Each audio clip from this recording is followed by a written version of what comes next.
السلام علیکم ورحمۃ اللہ وبرکاتہ۔ الحمدللہ رب العالمین۔ ایک نیا سال شروع ہوا ہم پہ۔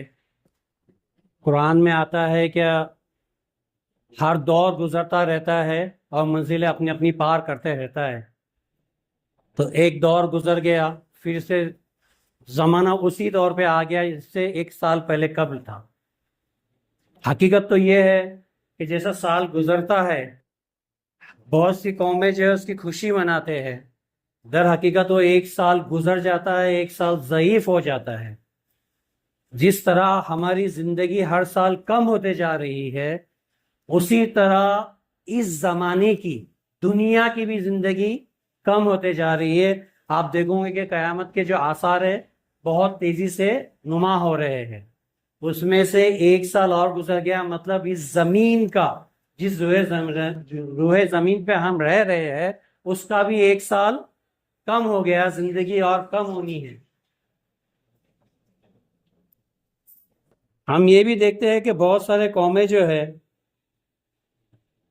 خوشیاں مناتی ہے، نیو ایئر مناتی ہے۔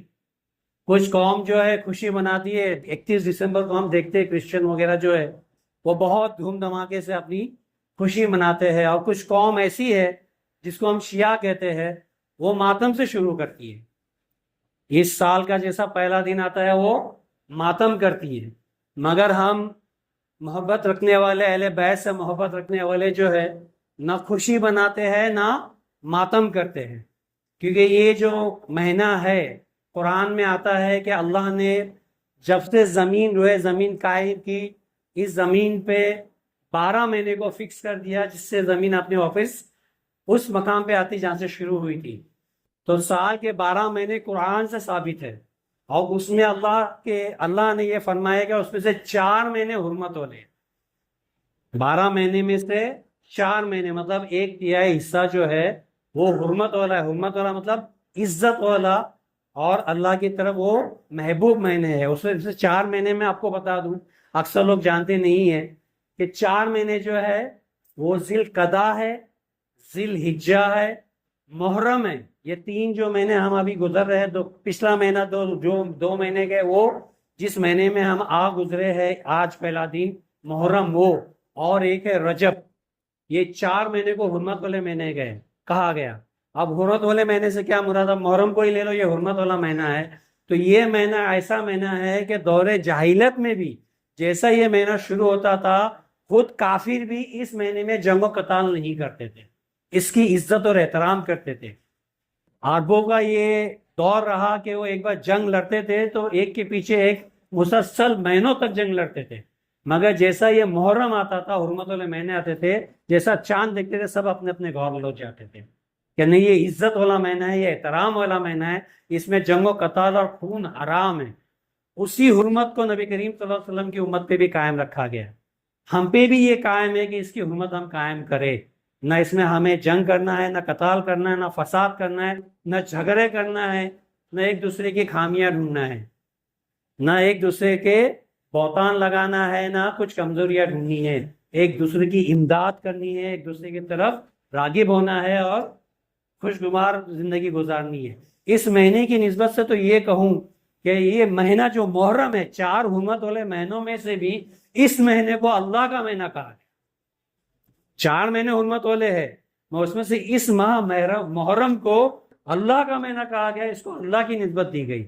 اور جس چیز کو اللہ رسول کی حرمت ملتی ہے یا پھر اس کی نسبت ملتی ہے، اس کا احترام ویسے ہی بڑھ جاتا ہے۔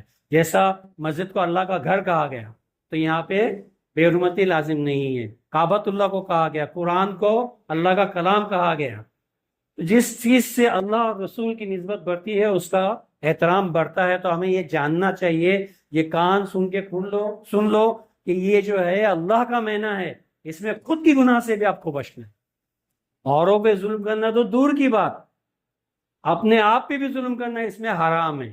گناہ کرنا اور مہینوں سے زیادہ اس میں اور گناہ، آپ کو اس کا سزا اور زیادہ ملیں گی، کیونکہ اللہ کا مہینہ ہے، اس میں ہر چیز بری جو ہے وہ حرام ہے۔ حتیٰ کہ میں آپ کو بتا دوں کہ یہ محرم کی شروعات جو ہوئی، مہینے کی کیلنڈر کی جو شروعات ہوئی، یہ نبی کریم صلی اللہ علیہ وسلم کے دور میں نہیں ہوئی، جبکہ سفر سے گنا جاتا تھا۔ آج 77 جو سال لگا ہمارا، 1447واں ایئر شروع ہوا اردو کا، مطلب نبی کریم صلی اللہ علیہ وسلم نے جو مبارک سفر کیے تھے مدینے کا، مکہ سے جو ہجرت کی تھی، اس کو 1447 سال ہوئے، 1447 ایئرز ہوئے آج۔ اس سفر کو شروعات کی تھی سفر سے، مگر کیا سال کی شروعات اردو کیلنڈر کی سفر سے ہوتی ہے؟ نہیں ہوتی، محرم سے ہوتی۔ کیوں؟ کیونکہ عمر خطاب رضی اللہ تعالیٰ نے یہ کہا کہ یہ مہینہ حرمت والا ہے، اس کو اللہ کی نسبت ہے، تو شروعات بھی ہم اسی سے کریں گے۔ گویا اس بنا پہ اردو کیلنڈر کی شروعات محرم سے شروع ہو رہی ہے۔ سوچئے محرم کتنا اہم ہے، اور آج تو ایسی نسبت ہوئی ہے کہ محرم بھی ہے، سال کا پہلا دن بھی ہے، اور جمعہ بھی ہے، تو اس سال کی شروعات جمعہ سے ہو رہی ہے اور محرم کے پہلے دن سے ہو رہی ہے۔ تو اپنے آپ کو کان کو کھڑا لگا لو، ہم کیسے ابھی ہم سب بولا نا، ہر قوم اپنی اپنی طریقے سے نیو ایئر بناتی ہے، تو ہم نے بھی نیو ایئر بنانا ہے، مگر ہمارے طریقے سے۔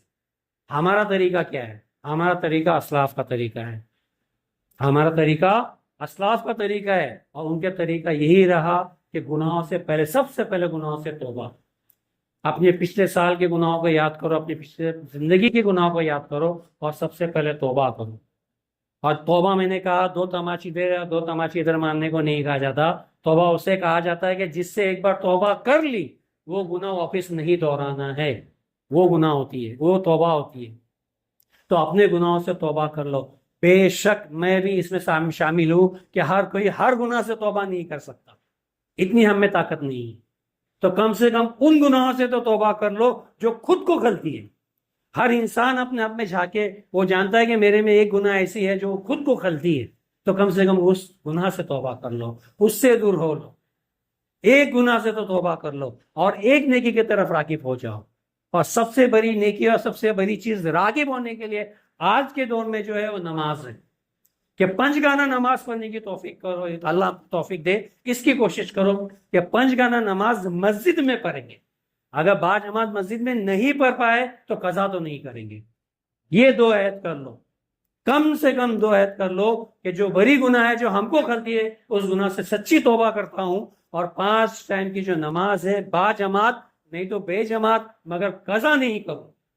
یہ 2 چیزیں مضبوطی سے پکڑ لو، اور جو اس پہ قائم ہے میں اسے کہوں گا قرآن کی طرف راغب ہو جائے، استغفار کی طرف راغب ہو جائے، یاسین پڑھے، یا پھر کم سے کم یہ جو 10 دن ہے یہ بہت اہم ہے۔ محرم کے جو پہلے 10 دن ہیں اس کی بہت فضیلت آئی ہوئی ہے، اور خاص کر کے جو عاشورہ ہے اس کی تو فضیلت میں انشاءاللہ اگلے ہفتے بولوں گا، ایمان صاحب بھی شاید بولیں گے، اس کے لیے تیاری کرے۔ ہو سکے تو اس 10 دن میں قرآن پڑھو، توبہ استغفار کرو، آیت کریمہ پڑھو، درود شریف پڑھو، نہیں تو یہ جو مہینہ ہے اس میں سب سے بہترین درود جو کتابوں میں آتا ہے، بہت چھوٹا ہے، اس کے پہلے بھی میں نے کہا تھا مگر لوگ اس سے غافل ہیں۔ یہ جو درود ہے یہ آپ یاد کر لو، اللہم صلی علی محمد تو پڑھتے ہیں، اس کے علاوہ جو میں ابھی کہہ رہا ہوں سن لو، جزا اللہ عنا سیدنا محمدم وعلی آلہ محمد وبارک وسلم، ایک یہ طریقہ ہے، یا پھر جزا اللہ عنا سیدنا محمدم ما ہوا آلہ۔ یہ 2 طریقے انشاءاللہ میں بورڈ پہ لکھ دیتا ہوں، یہ کثرت سے پڑھا کریں، جزا اللہ عنا سیدنا محمدم ما ہوا آلہ۔ اس کا ثواب کتابوں میں آتا ہے کہ جب کوئی شخص یہ درود کو ایک بار پڑھ لیتا ہے تو 70,000 فرشتے ڈیلی اس کے لیے درود پڑھتے ہیں، اور 70 سال تک پڑھتے ہیں، ایک بار پڑھنے لگا یہ ثواب ہے۔ تو اس کے بہت سارے فضائل آئے، اور بھی درود ہے، جو نہیں آتا ٹھیک ہے، نہیں آتا، جو آتا وہ پڑھے، اور توبہ استغفار کرے۔ کلمے کا بھی بہت اس میں آیا ہے کہ جو پہلے 10 دن کلمے طیبہ پڑھتا ہے اللہ اس کے ہر دعا کو قبول کرتا ہے، اور کتابوں میں آئے گا کم سے کم دن میں 70 بار تو کلمہ پڑھے اور 70 بار استغفار پڑھے۔ یہ 10 دن اسپیشلی یہ عاشورہ جسے ہم کہتے ہیں پہلا عاشورہ، اس میں استغفار کثرت سے پڑھے، پہلا کلمہ کثرت سے پڑھے، درود شریف کثرت سے پڑھے۔ اور ایک چیز جو ہم میں آتی ہے، سنی میں تو یہ چیز تھی نہیں، پتہ نہیں کہاں سے آئی، ابھی بہت تیزی سے چل رہی ہے، تعزیہ داری، تعزیہ بنانا۔ بہت سے لوگوں کو آج پتہ بھی نہیں ہے، مگر ہم نے وہ چیز دیکھے، تعزیہ رکھا جاتا ہے، امام حسین رضی اللہ تعالیٰ کا جو ہے ایک مینارہ جیسا بنایا جاتا ہے، پنجتن کے پنجا رکھا جاتا ہے، اور لوگ اس کا معاذ اللہ استغفار، اس کا طواف کرتے ہیں، اس کی نیت سے اس کی طرف نسبت کرتے ہوئے اپنے حاجات روائی کرتے ہیں، یا پھر اس کے نام کی منت رکھتے ہیں یہ سب حرام ہے. سنیوں میں یہ چیز ہے ہی نہیں ہے، شیعوں میں. مگر میں دیکھتا ہوں کہ سنی بھی اس کی طرف راغب ہوتے ہیں. تعزیہ داری سنیوں کے لیے حرام ہے. کچھ گاؤں میں تو ایسا بھی ہے کہ تعزیہ اتنا اونچا بنایا جاتا ہے کہ لوگ اس کے نیچے سے گزرتے ہیں اور اس کے لیے جھگڑتے ہیں، یہ سمجھ کے کہ جو اس کے نیچے سے گزرے گا اور جو نیت کر کے گزرے گا اس کی نیت پوری ہوگی. معاذ اللہ، معاذ اللہ، اتنی سختی سے اس کے اوپر عمل ہو رہا ہے. تو یہ تعزیہ داری جو ہے یہ ہمیں حرام ہے. ہاں ایک طریقہ تعزیہ داری کا ہے، تعزیہ کرے تو تعزیت کرنا. تعزیہ داری کا ایک طریقہ سنت ہے جو کہ مشروع ہے، مگر نہ وہ ناجائز ہے نہ جائز ہے، مگر وہ یہ کہ امام حسین رضی اللہ عنہ کی یاد میں ان کی ایک سبیل رکھی جائے، پانی بانٹا جائے، ان کو یاد کیا جائے. کچھ لوگ ہیں کہ کچھ ایسا ایک تربت جیسی بناتے ہیں پھر اس کو لے جا کے ٹھنڈا کرتے، یہ سب نہیں ہے. سنیوں میں یہ چیز جائز نہیں ہے. ہم کو اگر طریقہ ہی آزمانا ہے یا کرنا ہے تو اسلاف کا طریقہ ہے. روزہ رکھا جائے، نمازیں پڑھی جائے، تسبیح کی جائے، ان کے حق میں دعائیں کی جائے، اپنی مغفرت کی دعائیں کی جائے، امت مسلمہ کے لیے دعا کی جائے. آج جو ہمارے حالات ہے اس کے مد نظر میں تو کہوں گا اپنے لیے دعا بعد میں کرو، سب کے لیے دعا پہلے کرو. مسلمان کے جو حال ہے وہ ہمارے وجہ سے ہی، کسی اور کے وجہ سے نہیں ہم بھوگت رہے. کوئی کافر کی وجہ سے مسلمان مار نہیں کھا رہا، اپنے ہی حالات کی وجہ سے کھا رہا ہے. کہ ہمارے بچے، میں بار بار کہتا ہوں، آج بھی پھر کہوں گا کہ مسجد کے باہر موبائل کھیلتے ہوئے، گیم کھیلتے ہوئے ملتے ہیں، مسجد میں نہیں جاتے. ماں باپ کو شعور نہیں. ماں باپ یہ پوچھتے ہیں آج اسکول گیا تھا کہ نہیں گیا تھا، ماں باپ یہ پوچھتے کہ ٹیوشن گیا تھا کہ نہیں گیا تھا، ماں باپ یہ پوچھتے ہوم ورک کیا تھا کہ نہیں کیا تھا.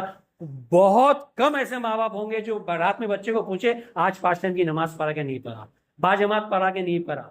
یہ پوچھتے، گھر میں آنے کے بعد پوچھتے نماز پڑھ کے کہ آیا کہ نہیں آیا. بہت کم ماں باپ ہے ایسے آج کے. اور آج کے جوانوں کا حال تو اللہ ہی رحم کرے، بہت گمراہی ہے. تو اپنے آپ کو سنوارے، اپنے آپ کو سدھارے. نیا سال شروع ہوا ہے، انگلش میں جو ہے وہ نئے نئے عزم لیتے ہیں. ہم بھی عزم لے سکتے ہیں، جائز عزم ہم بھی لے سکتے ہیں کہ توبہ کرے، استغفار کرے. کوئی ایک گناہ سے توبہ کر لو، نماز کے لیے لگو، کم سے کم یہ کر لو. اللہ ہمیں اس نئے سال سے نیا بننے کی توفیق عطا فرمائے، ہم میں اچھی تبدیلیاں لانے کی توفیق عطا فرمائے اور برائیوں اور خامیوں سے دور رہنے کی توفیق عطا فرمائے. السلام علیکم ورحمۃ اللہ وبرکاتہ.